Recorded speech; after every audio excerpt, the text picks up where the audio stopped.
Bonjour à tous, j'espère que vous allez excellemment bien et aujourd'hui on se retrouve pour parler télévision.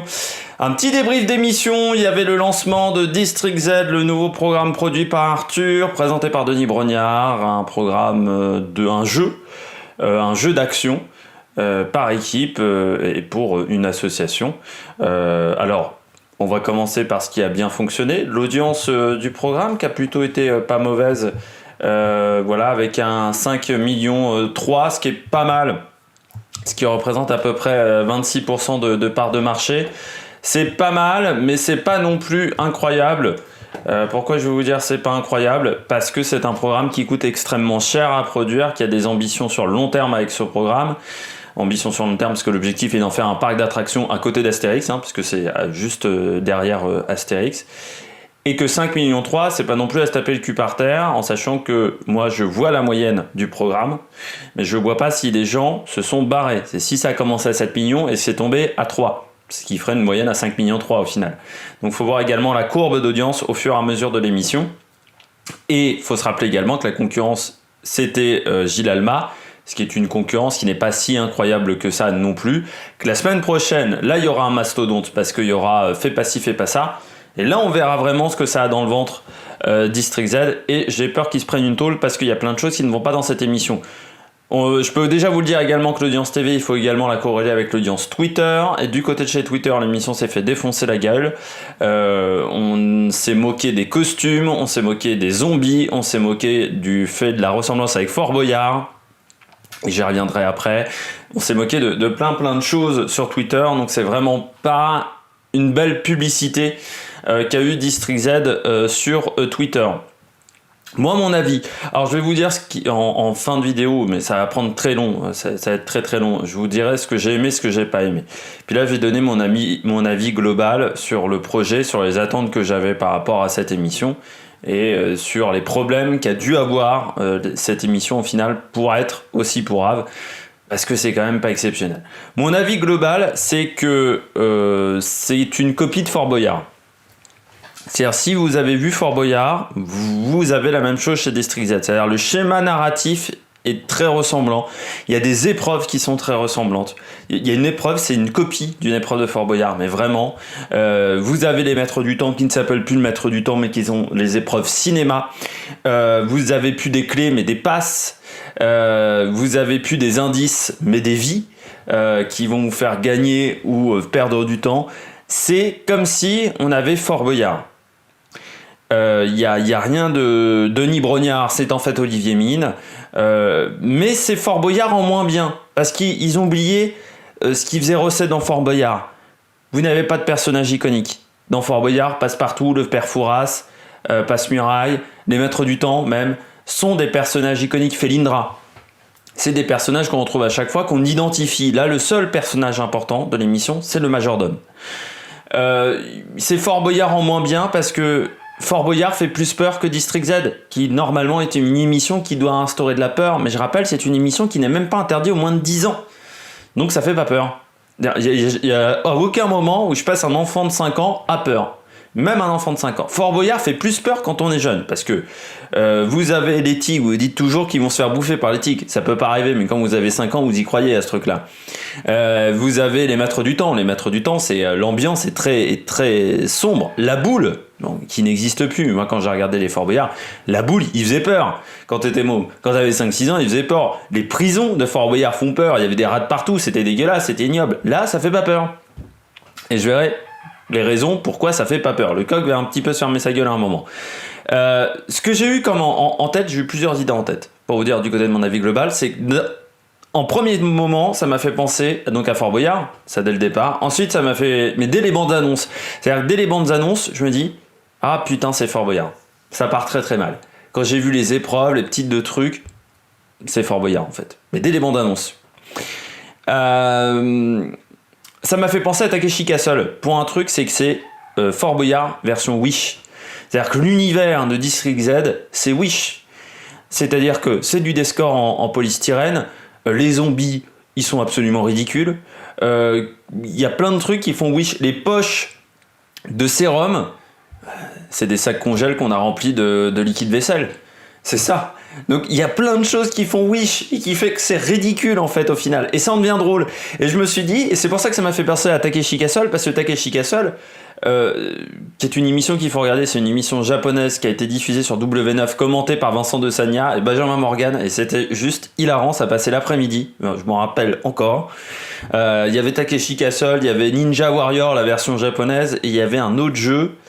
Il y avait le jeu qui se passe dans une librairie, il y avait plein de jeux japonais, et le jeu avec les formes, là, où il faut passer dans des formes à la con.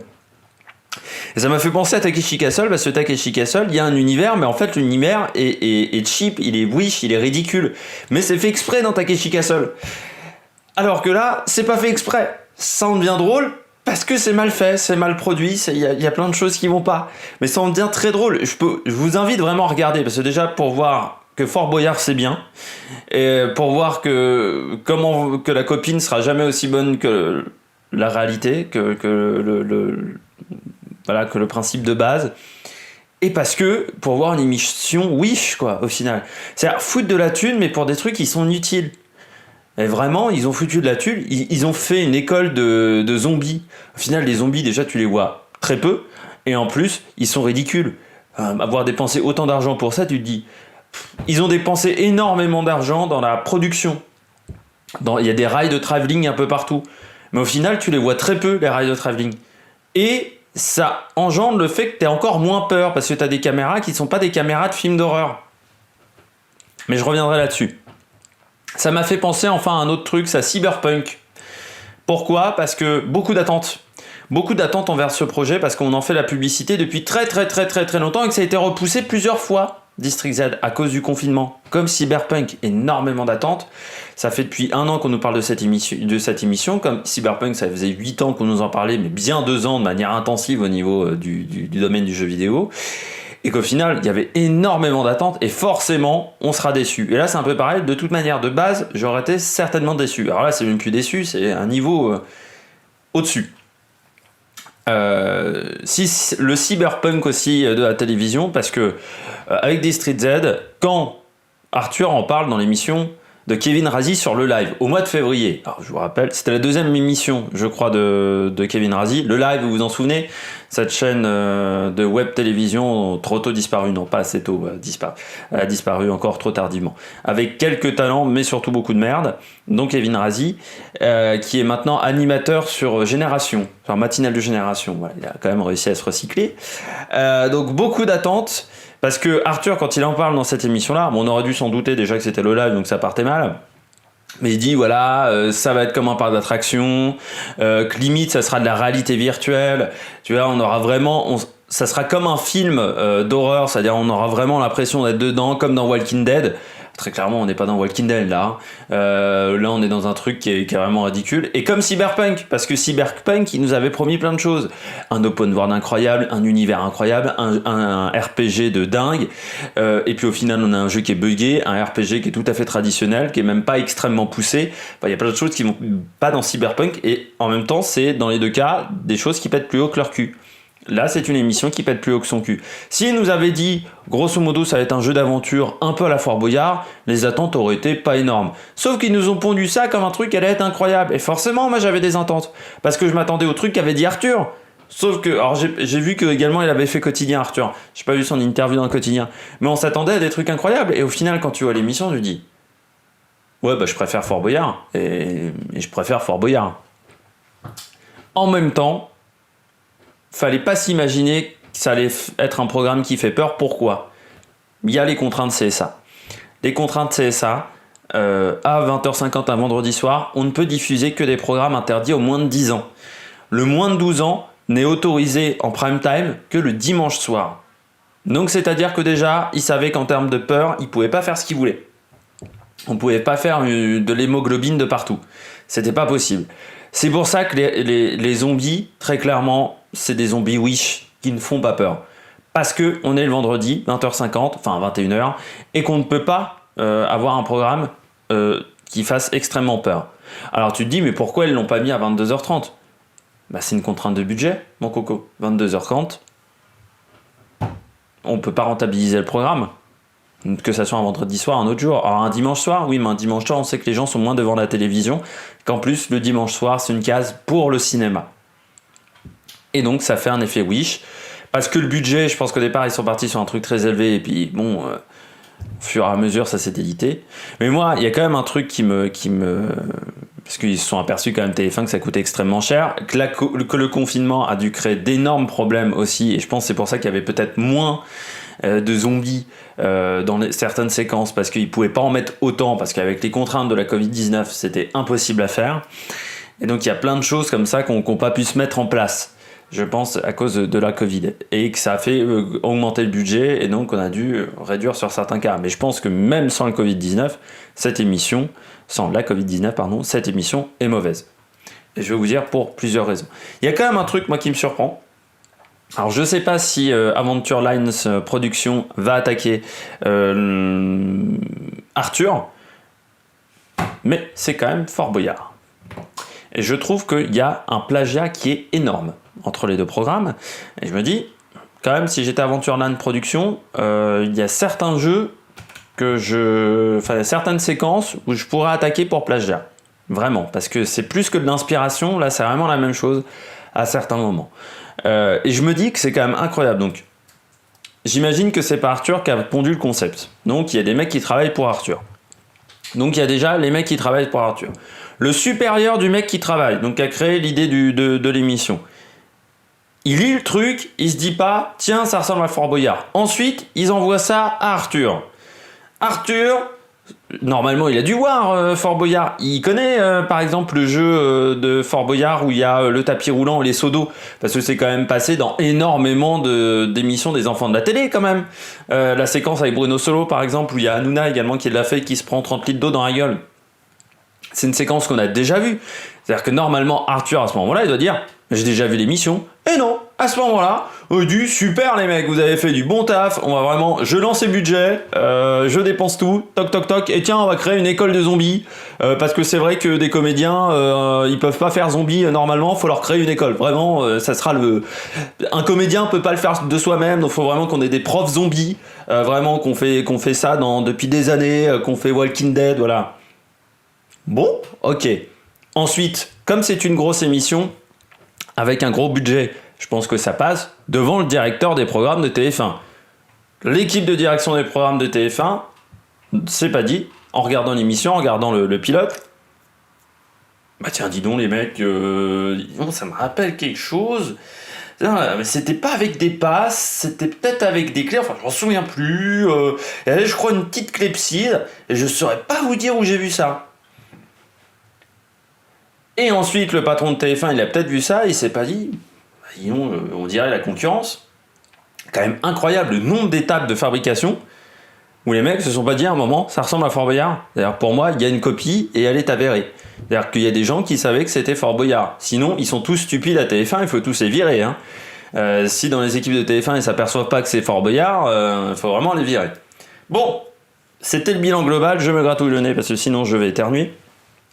Le bilan global, et on va passer à ce que j'ai aimé et ce que j'ai pas aimé dans cette émission, et je pense qu'on aura une vidéo qui fera 25-30 minutes. Ce que j'ai aimé dans l'émission, c'est le majordome. Ça, c'est vraiment le truc que j'ai préféré, le rôle du majordome, qui est un personnage iconique, comme peut être le père Fouras, dans un rôle qui est très différent. Mais pour moi, dans un jeu comme ça d'aventure, il faut des personnages iconiques. Et là, c'est le cas avec le majordome parce que il nous emmène dans un univers, il nous emmène dans son monde. Il est en même temps pas vraiment... Enfin, il aide un petit peu le patron du jeu, on va dire. Et en même temps, de temps en temps, il va être sympa avec les candidats. Donc tu vois, c'est un peu un rôle qui était pas simple et je trouve que... Alors certains l'ont comparé à Cédric Villani, parce que c'est vrai que le monsieur a une ressemblance très forte avec Cédric Villani, mais je trouve que le majordome fait très bien son taf et que c'est un personnage iconique comme peut être Passepartout, comme peut être Felindra, comme sont les nouveaux personnages que j'aime un peu moins quand même dans Fort Boyard, comme Cyril Gosbeau, Cyril Ferraud ou Vincent Lagaffe ou Francis Allan. J'ai beaucoup de mal moi avec ces personnages-là qui ont été rajoutés à l'intrigue de base de Fort Boyard. Mais là, le majordome, ça marche. La fin du jeu également fonctionne. C'est-à-dire que la fin du jeu, je trouve que la séquence avec où il faut récupérer l'argent et il faut sortir de la salle des coffres, voilà, je trouve c'est bien. Et la dernière séquence où ils sortent du District Z, où ils sortent de l'aire de jeu, avec un travelling qui je trouve est très très bien réalisé, ça c'est plutôt pas mal fait. Je trouve que ce plan de caméra là, moi, m'a dit waouh, là ça ressemble à une série Z, là ça ressemble vraiment à un film d'horreur. Ce plan de caméra sur un rail de travelling, voilà, sur le côté pap, où on voit les zombies qui courent derrière les mecs, bon, un peu au ralenti, ça faisait cheap le coup du ralenti, mais tu vois courir derrière, bam, ça c'est intéressant. Et le jeu du Memento, que ça c'est pas un jeu qu'on a dans Fort Boyard, et j'ai trouvé que c'était une idée de jeu qui était pas mal. Alors le Memento, c'est très simple, c'est que c'est un jeu qui demande de la mémoire. Vous avez un candidat qui va appuyer, enfin faut vraiment voir l'émission parce que si je vous explique l'épreuve ça va être un peu compliqué, mais moi j'ai trouvé que c'est un style d'épreuve qu'on n'avait pas dans Fort Boyard, et c'est un vrai jeu d'équipe, et ça on l'a pas assez vu, je trouve suffisamment dans cette émission. Bon, c'était les 3 trucs que j'ai appréciés. Je me suis un petit peu cassé le cul pour en trouver 3, hein. Je peux déjà vous le dire. Maintenant, on va passer au truc que je n'ai pas aimé. Alors là, j'ai une ribambelle de choses que je n'ai pas aimé. Alors déjà, je vais commencer par la pub. Moi, ça m'a fait sortir de l'univers de District Z, c'est la pub. Alors, je sais bien qu'on est sur TF1, je sais bien qu'il faut rentabiliser ce type d'émission, mais il y a trop de pubs. C'est-à-dire... Et en plus, les pubs, par rapport au concept même de l'émission, ça me pose problème parce que, en fait, entre 2 pubs... À un moment, on a eu 2 jeux en fait entre 2 pubs. Et un jeu très très court, une épreuve cinéma, qui est un jeu comme les mini-jeux des maîtres du temps dans Fort Boyard. Donc vous imaginez une épreuve de Fort Boyard, plus une épreuve maître du temps, et paf, pub. Il y a 20 minutes entre la pub 1 et la pub 2, il y a 20 minutes. Donc moi déjà, ça me fait sortir de l'univers parce qu'il y a trop de pubs. Ça je sais, c'est pas de la faute de l'émission, foncièrement, donc c'est pour ça que c'est un moins... un petit peu entre parenthèses. Le concept Fort Boyard, c'est trop proche de Fort Boyard, c'est pas assez original pour moi. Et donc à chaque fois je me disais, non mais putain, ça ressemble à Fort Boyard. Non mais ils ont pas osé les mecs. J'étais vraiment comme ça derrière la télévision. Faut vraiment s'imaginer. Surtout quand j'ai vu la première épreuve cinéma, je me suis dit, putain ils ont pas osé. J'ai balancé le stylo sur la feuille et je me suis dit non ils ont pas osé quand même reprendre à ce point le concept. Il y a trop de ressemblances avec Fort Boyard. Les épreuves cinéma, c'est vraiment des épreuves maître du temps. Ça veut dire que vous avez un maître du temps qui là n'est pas un maître du temps mais qui est un personnage iconique de films d'horreur. Donc vous aviez les sœurs jumelles, il y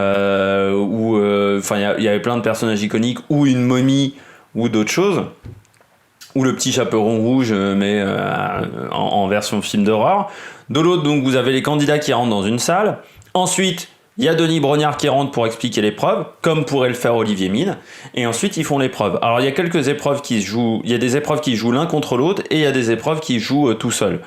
Où tu te demandes à quoi servent les maîtres du temps, en passant, enfin les maîtres du temps, les 2 jumelles. Sur l'épreuve du coupage de fruits et légumes, je reviendrai dessus parce que cette épreuve-là, elle est magnifique. Je me demande la logique qu'ont eu les concepteurs de ce jeu.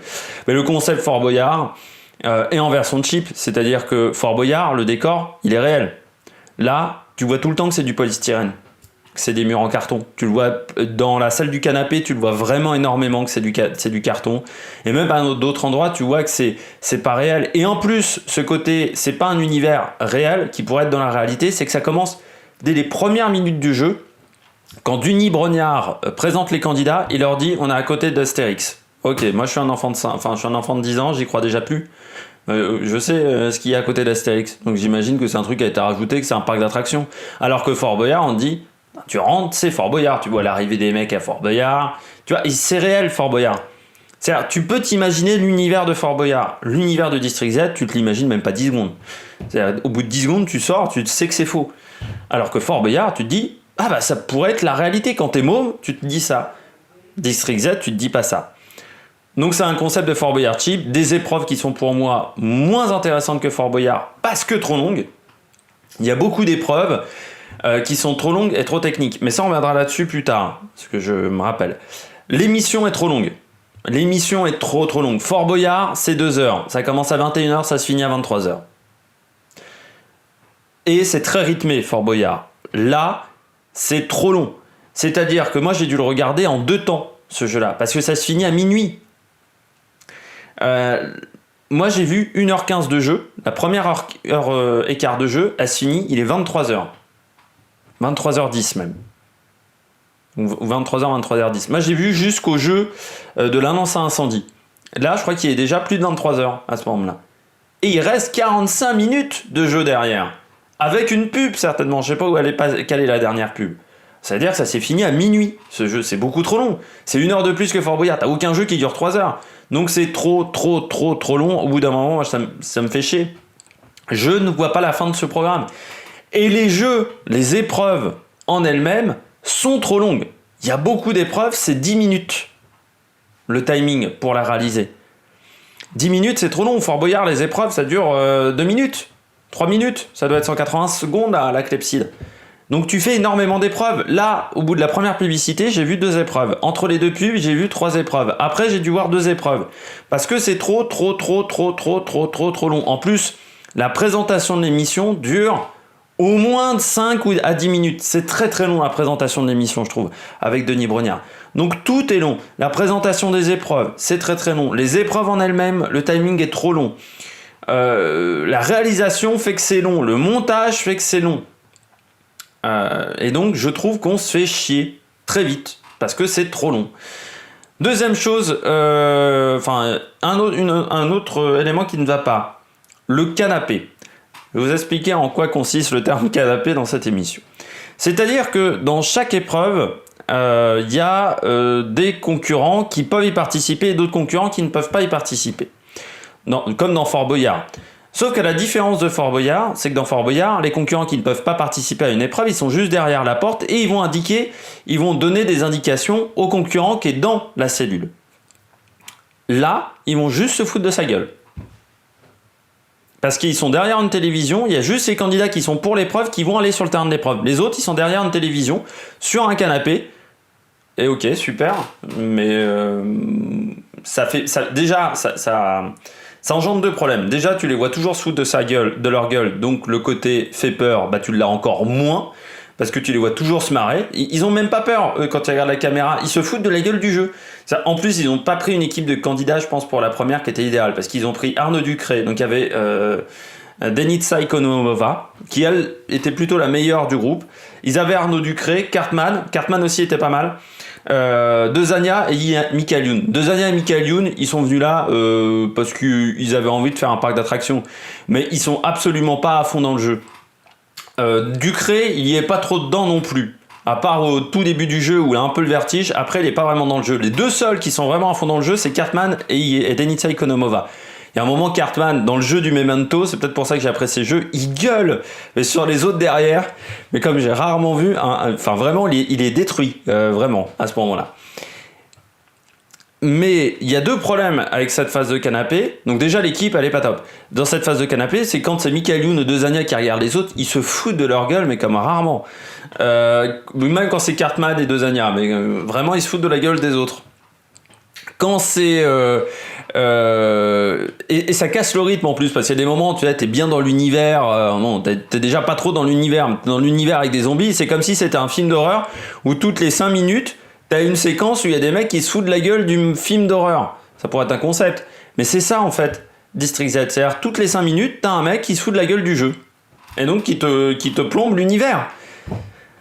Et en plus ça casse le rythme parce qu'il n'y a pas un effet d'équipe comme dans Fort Boyard. Dans Fort Boyard, on a toujours les concurrents ensemble quasiment, à part quand il y en a un qui est dans la prison et quand il y a les maîtres du temps, où ils sont un peu en dehors de l'action. Mais sinon, quand ils font des indices, quand ils font d'autres jeux, c'est vraiment par équipe. Là, il y a beaucoup d'épreuves où il y en a 2 qui le font et puis il y a 3 autres qui regardent. Ou il y en a 3 qui y vont et il y en a 2 qui regardent. Ok, tu te dis super, mais bon, c'est pas une vraie équipe en fait. C'est pas une vraie squad qu'on a dans ce jeu-là. Qu'est-ce que j'ai pas aimé non plus? Il y a un truc que j'ai oublié que j'avais aimé, c'est le côté jeu vidéo dans la présentation des épreuves, quand ils sont dans cette fameuse salle avec le canapé. Je trouve que la présentation des épreuves, un peu comme un jeu vidéo, c'est-à-dire qu'on met des points dans plusieurs catégories, c'est-à-dire que c'est une épreuve qui demande 4 de mémoire, 5 de physique, 6 de sang-froid. Par exemple, ça j'ai bien aimé, cette présentation-là. Mais pour vous dire, vraiment, j'ai aimé 4 trucs dans l'émission et vraiment pas des trucs majeurs. Le montage aussi. J'ai eu beaucoup de mal avec le montage et la réalisation. La réalisation, déjà, je trouve que les plans de caméra sont beaucoup trop larges. un film d'horreur, c'est des plans extrêmement resserrés sur les participants du film d'horreur. Par exemple, quand tu regardes... et les plans de caméra sont très importants. Parce qu'il faut que ça soit des plans de caméra où on ne voit pas les zombies. Le plan de caméra doit faire peur, doit engendrer la peur. Là, les plans de caméra, ce sont des plans larges, de jeu, de Fort Boyard. Mais ce qui fait que ça fait plus peur parce que tu vois les zombies arriver et tu vois que le mec l'a vu. Donc ça fait pas peur. Or, s'il y avait eu beaucoup plus de plans de caméra avec des GoPro, où tu vois le mec qui se retourne et que tu vois le maquillage du zombie, là, ça peut te faire peur. Mais là, c'est des plans qui sont beaucoup trop larges dans les zones de jeu. Donc t'as absolument pas peur. Dans un film d'horreur, la réalisation et le montage sont très importants. Dans un jeu d'horreur, Resident Evil, le premier, qu'est-ce qui fait peur dans Resident Evil? C'est parce que quand tu ouvres des portes, tu sais pas ce qui va se passer derrière, parce que tu ne vois jamais ce qui va se passer derrière, et que les plans de caméra, les caméras du jeu sont disséminées d'une telle manière que tu vois jamais les zombies. T'as toujours peur de tomber sur un zombie ou sur une créature maléfique.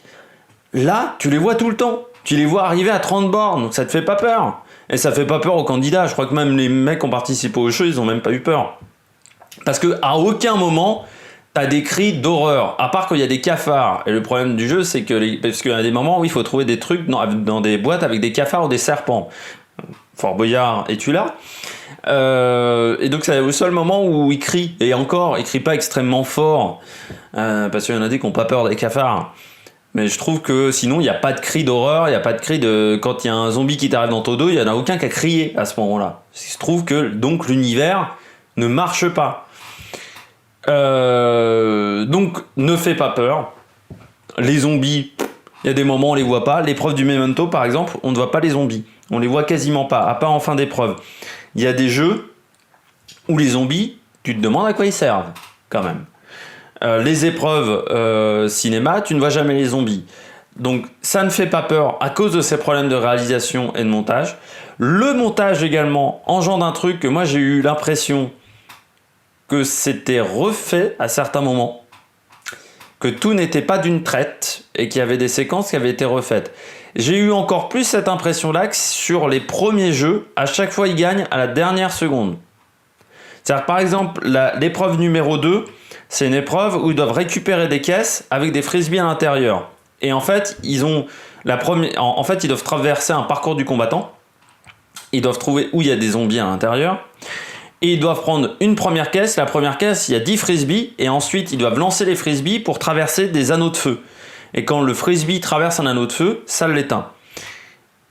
Et sur cette épreuve-là, très clairement, il gagne sur les 2 derniers frisbees. La première épreuve, c'est sur le dernier sérum de je sais pas quoi, parce qu'il ne l'explique même pas, le sérum de sac congèle avec du liquide vaisselle à l'intérieur, qui gagne l'épreuve. Mais vraiment à chaque fois, en toute fin. Et ils perdent leur première épreuve, il est vers 22h45, pile pour relancer de l'intérêt pour le jeu. Je trouve que c'est trop parfait en fait. Le schéma narratif du jeu est trop parfait. C'est trop bien fait pour que ça soit vraiment réalisé dans la réalité. Alors, j'ai pas les preuves, encore une fois, donc ce que j'avance, c'est peut-être pas forcément vrai, mais je trouve qu'à des moments, c'est trop parfait. Donc, fais pas peur, ça je vais pas revenir dessus, les zombies sont ridicules, l'univers, il y a beaucoup de trucs qui sont ridicules, les épreuves cinéma. Alors ça, c'est des épreuves qui sont absolument ridicules. Tu te dis que normalement, les mecs sont attaqués par des zombies, donc leur objectif, c'est de quitter la zone le plus rapidement possible, et ils font des épreuves. L'épreuve, je crois, la plus ridicule, c'est l'épreuve où ils coupent des fruits et des légumes. Tu te dis que vraiment, je comprends pas ce qu'elle fout là, cette épreuve. C'est-à-dire, à un moment, ils doivent couper des fruits et des légumes en 2, et ensuite, ils doivent les répartir sur une balance. Et si l'écart de poids entre les 2 morceaux de fruits qu'ils ont découpés est supérieur à 100 grammes, je crois, ils gagnent pas le jeu. Alors déjà, tu te retrouves donc avec les maîtres du temps qui servent absolument à rien dans ce jeu-là. Ensuite, pourquoi découper des fruits et légumes? Quel est l'intérêt? En termes de gâchis, on est bien, parce qu'ils n'ont pas l'air d'être périmés, les fruits et légumes, mais bon, c'est pas comme s'il y avait des gens qui avaient besoin de nourriture en ce moment en France. Voilà, le gâchis, ça me gêne un petit peu. Et puis surtout, ça n'a aucun intérêt avec des zombies. T'aurais fait un jeu où il doit bouffer de l'ail, je sais pas, ça aurait eu plus d'intérêt que là. Mais bon. Et toutes les épreuves comme ça sont ridicules. Et en plus, je sais pas, mais l'équipe de Cartman et tout ça, ils ont pas l'air d'être très fut-fut au niveau cerveau. Alors, l'autre problème avec les épreuves, c'est qu'il y a des jeux qui sont beaucoup trop complexes. Il y a des jeux, je ne les ai pas compris. C'est-à-dire, Et comme les jeux sont trop complexes, l'explication du jeu, parce que Denis Brognard explique à chaque fois le jeu. Parce que contrairement à Fort Boyard, où la plupart des jeux, le candidat il rentre dans la cellule, il comprend assez vite le jeu, ce qui va se passer, s'il a vu en plus un minimum Fort Boyard. Et les gens derrière, l'équipe qui est derrière la porte, peut l'aider également. Ce qui fait que Olivier Mine, quand il est devant une cellule d'épreuve, il raconte jamais l'épreuve. Ce qui fait que, un peu comme dans Resident Evil, quand le candidat ouvre la porte, il sait pas sur quoi il va tomber. Ce qui engendre de la peur, ou au moins un petit peu de la tension. Ce que tu n'as pas là, vu qu'on sait déjà ce qui va se passer dans l'épreuve. Vu que l'épreuve est trop complexe, Denis Brognard est obligé d'expliquer l'épreuve. Et Denis Brognard, les explications d'épreuve, sur toute l'émission, ça va prendre au moins 20 minutes. D'ailleurs, pour chaque épreuve, il est obligé d'expliquer pendant 3 plombs. Il y a des épreuves, et même quand il explique, Denis Brognard, des épreuves, je ne les ai toujours pas entièrement comprises. C'est-à-dire, je ne sais pas vraiment ce qu'il faut faire. Donc il y a des jeux qui sont trop complexes. Denis Brognard, qui n'est pas Olivier Mine. Il essaye de faire Olivier Mine, mais Olivier Mine, il a ce côté je vanne les candidats, j'accompagne quand même les candidats. Là, Denis Brognard, il est moins doué qu'Olivier Mine dans cet exercice. Et on est obligé de comparer avec Olivier Mine, parce que les deux jeux sont les mêmes. Donc on est obligé de comparer avec Olivier Mine. Et c'est moins bien qu'Olivier Mine. Denis Brognard, il n'a pas ce côté-là, j'accompagne les candidats. Il n'a pas ce côté-là, je vanne les candidats. Il vanne quasiment pas Denis Brognard dans toute l'émission. Donc je trouve ça un peu nul. Ça mange que de personnages iconiques, comme dans Fort Boyard, ça j'en ai déjà parlé. C'est une copie de Fort Boyard, donc c'est pour ça que j'ai pas aimé. La sécurité, parce que je trouve que dans le jeu Vertigo, alors je sais pas si c'est le montage qui provoque ça, mais je trouve que c'est un jeu qui est dangereux. Dans Fort Boyard, par exemple, tu vois les mecs se faire harnacher. Ce qui te prouve que donc derrière, il y a une équipe technique qui gère la sécurité. Dans cette émission-là, comme c'est coupé au montage ces zones-là, tu sais jamais quand ils sont harnachés. Et c'est pour ça que je pense que c'est fait en plusieurs fois et qu'il y a des temps de pause. Parce que tu ne le vois jamais se faire harnacher de manière différente. Or, par exemple, dans l'hôtel Vertigo, ça se passe en 2 temps. C'est-à-dire qu'il y a un moment où ils grimpent une tour et ensuite ils descendent. Un peu comme dans Mission Impossible. Et ça, forcément, tu ne peux pas le faire avec le même système de cordage. Donc tu es obligé d'avoir un moment, d'enlever des trucs, de rajouter des câbles. Il n'y a pas besoin d'avoir bac plus 10 pour comprendre que tu es obligé de faire un changement et d'avoir une équipe technique derrière. Sauf que tu les vois jamais les mecs. Donc tu as l'impression qu'il n'y a pas de sécurité autour du jeu. Il y a un moment, ils montent la tour, Vertigo. Tous les candidats qui ont monté la tour, donc c'est Denitsa Ikonomova et Michael Youn, les deux, ils savent pas comment ils arrivent sur une des plateformes. Ils savent pas comment faire.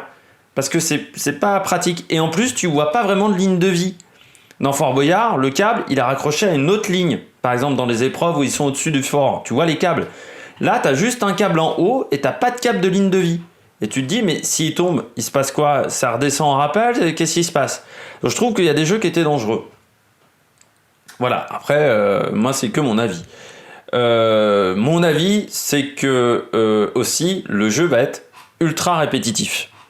Pourquoi? Parce que j'ai déjà vu des extraits de l'émission de la semaine prochaine où il y aura Baptiste Le Caplin. Et Baptiste Le Caplin est dans la même situation qu'Arnaud Ducré sur sa poutre. Donc j'ai l'impression que les jeux que nous avons vus cette semaine, on les reverra la semaine prochaine. Alors que Fort Boyard, c'est pas toujours les mêmes épreuves. Là, on va revoir les mêmes épreuves. Donc c'est-à-dire que tu vois 3 fois l'émission, tu vois 3 fois la même chose. C'est hyper sympa. C'est hyper fun. Vraiment. Et puis le jeu pour moi est cassé parce que tu peux jamais perdre. Fort Boyard, tu peux perdre. Alors dans des conditions vraiment extrêmes. Mais si t'as 4 mecs qui sont... et tu peux avoir le jeu qui devienne très compliqué. Parce que par exemple, si t'en as 3 qui se retrouvent en prison ou 2 en prison, et que tu trouves que 2 indices, ça devient extrêmement compliqué. Et tu peux ne pas trouver le mot final. Et donc perdre. Ça arrive quelques fois. Et à des moments, t'es obligé de faire des sacrifices. Donc tu récupères pas toujours énormément de boyards. Il y a des équipes qui ont récupéré 20 000 euros. Mais il y a des équipes qui récupèrent 3 000 balles. Parce qu'elles sont moins douées. Tu peux un peu perdre dans Fort Boyard. Là, tu peux jamais perdre. Toutes les équipes gagneront 30 000 balles. Parce que je peux vous dire que cette équipe-là, elle n'était pas extrêmement douée. Et pourtant, elle a récupéré, je crois, 35 000 euros. Donc n'importe quelle équipe peut gagner. Pourquoi? Parce qu'il y a un système de vie qui ne sert absolument à rien pour moi. Il y a un système de vie. C'est-à-dire que les zombies, les candidats, en démarrant, ils ont une vie. Ok, tu te dis super. Bon, pourquoi pas. Mais en fait, quand on leur retire leur vie, bah ils perdent juste 10 secondes. dans la phase finale du jeu. Ils perdent 10 secondes pour récupérer des lingots d'or. Ok, on aurait voulu une prison peut-être, un truc un peu plus glauque. Là, non. Donc, tu perds jamais vraiment. Même les passes, c'est juste que tu pourras ouvrir moins de coffres. Mais si t'as pas de passe, tu peux quand même rentrer dans le truc. C'est juste que tu pourras ouvrir qu'un coffre ou deux coffres. Donc même quand tu perds un jeu, c'est pas catastrophique. Il y a un moment, il y a juste un moment où ils ont perdu des coffres. C'est-à-dire qu'il y a un moment où il y avait un jeu, comme ils ne l'ont pas gagné, ils ont été obligés d'éliminer des coffres, d'ouvrir des coffres avant la fin du jeu. Ce qui fait que si le coffre, il n'y avait rien dedans, pas de problème. Si le coffre, il y avait des lingots d'or, bah il les perdait indéfiniment ces lingots d'or. C'est le seul moment où tu peux perdre. Mais tu ne peux jamais perdre dans le jeu. Or, dans Fort Boyard, tu peux perdre. Donc je trouve que le jeu est cassé de ce côté-là. Et puis que le rythme est beaucoup trop long. Et puis voilà, je crois que j'ai un peu tout dit dans cette émission parce qu'on est déjà à pas loin de 30 minutes de vidéo. Donc sinon, ça va faire un peu long. Donc j'espère que vous avez aimé cette vidéo. Si vous avez aimé cette vidéo, n'hésitez pas à vous abonner à la chaîne. N'hésitez pas à mettre la cloche également pour réagir. Enfin pour réagir, pour être au courant des dernières vidéos qui sortent sur la chaîne. Pour réagir, par contre, il faut aller dans la zone commentaires. Comme ça, vous pouvez me dire si vous êtes d'accord, pas d'accord avec moi. Si vous trouvez qu'il y a d'autres trucs qui vous ont pas plu. Me dire si vous avez regardé l'émission, ce qui vous a plu, ce qui vous a pas plu. Ça peut m'intéresser. Et puis, ensuite, bah, n'hésitez pas à mettre un pouce bleu. Et puis nous, on se retrouve pour de nouvelles aventures sur la Mériac Production. Ciao, ciao!